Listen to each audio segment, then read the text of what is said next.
जय मसीह भाई और बहनों, अगर आपको मेरा वीडियो पसंद है तो एक लाइक करके मुझे सपोर्ट करिए भाई लोग। और हाँ, चैनल को सब्सक्राइब करना बोले तो चलते हैं वीडियो स्टार्ट करते हैं।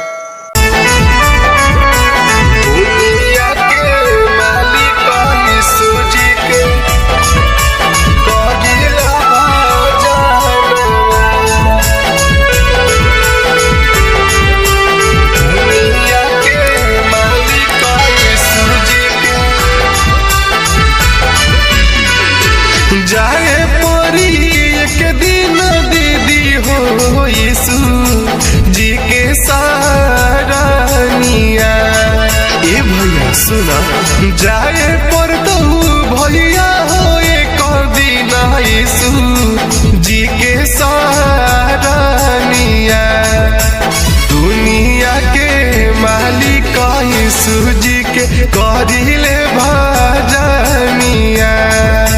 स्वर्ग के राजा प्रभु यीशु के करिले भजनिया।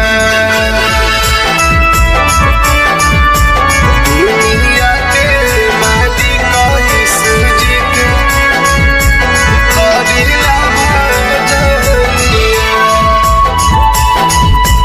दुनिया के मालिक यीशु जी के प्रभु यीशु धरती आकाश पूरा दुनिया। आकाश पूरा दुनिया प्रभु यीशु हाथिन बनावले।